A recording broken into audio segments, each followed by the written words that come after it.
بسم اللہ الرحمن الرحیم۔ السلام علیکم ورحمۃ اللہ۔ ناظرین، آج ہم آپ کو ایک عظیم اسلامی شخصیت کے بارے میں بتانے جا رہے ہیں۔ یہ شخصیت وہ ہیں جنہیں دنیا حضرت عمر رضی اللہ عنہ کے نام سے جانتی ہے۔ حضرت عمر فاروق رضی اللہ عنہ رسول اللہ صلی اللہ علیہ وسلم کے قریب ترین صحابہ میں سے تھے اور اسلام کے دوسرے خلیفہ راشد تھے۔ حضرت عمر بن خطاب رضی اللہ عنہ کی پیدائش مکہ مکرمہ میں ہوئی۔ آپ کا تعلق قریش کے مشہور خاندان بنی عدی سے تھا۔ بچپن سے ہی حضرت عمر رضی اللہ عنہ کی شخصیت مضبوط اور دلیر تھی۔ آپ نے جنگی مہارت اور قیادت کے فنون میں مہارت حاصل کی۔ حضرت عمر رضی اللہ عنہ کی ابتدائی زندگی میں ان کا اسلام سے دوری تھی، لیکن ایک واقعے نے ان کی زندگی کو بدل کر رکھ دیا۔ حضرت عمر رضی اللہ عنہ کے اسلام قبول کرنے کا واقعہ مشہور ہے۔ ایک دن آپ اپنی بہن اور بہنوئی کے گھر گئے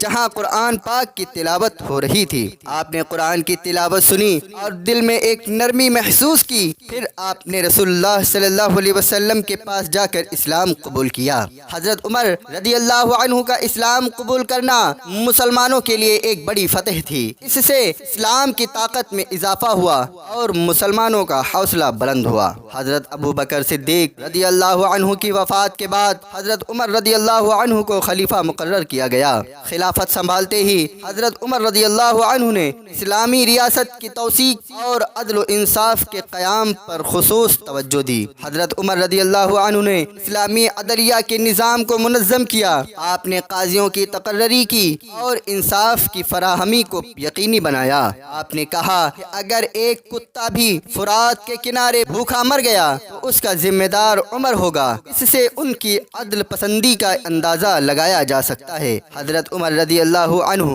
نے فوجی نظام میں بھی اصلاحات کی۔ انہوں نے فوج کو تنظیم نو کی اور ان کے لیے مستقل مشاہرے مقرر کیے۔ حضرت عمر رضی اللہ عنہ کے دور خلافت میں اسلامی فوج نے کئی فتوحات حاصل کی، جن میں ایران، شام، مصر اور فلسطین شامل ہیں۔ حضرت عمر رضی اللہ عنہ نے بیت المال کا نظام بھی قائم کیا۔ انہوں نے عوام کی فلاح و بہبود کے لیے مختلف منصوبے شروع کیے۔ آپ نے زراعت، تجارت اور صنعت کو فروغ دیا اور عوام کو مالی استحکام فراہم کرنے کی کوشش کی۔ حضرت عمر رضی اللہ عنہ نے انسانیت کی خدمات کو اپنا نصب العین بنایا۔ آپ نے عوام کی مشکلات کو حاصل کرنے کے لیے دن رات محنت کی۔ آپ نے مساجد، مدارس، سڑکوں اور پلوں کی تعمیر کروائی۔ اس کے علاوہ عوامی بہبود کے دیگر منصوبے بھی شروع کیے۔ حضرت عمر رضی اللہ عنہ کے دور خلافت میں اسلامی ریاست کی حدود میں بے پناہ اضافہ ہوا۔ ان کی عسکری اور انتظامی صلاحیتوں نے اسلام کو ایک مضبوط ریاست بنایا۔ آپ کی فتوحات میں عراق، ایران، شام، مصر اور فلسطین شامل ہیں۔ ان فتوحات نے اسلامی ثقافت اور تہذیب کو فروغ دیا۔ حضرت عمر رضی اللہ عنہ نے اخلاقی اصولوں کی پاسداری کو اپنی زندگی کا حصہ بنایا۔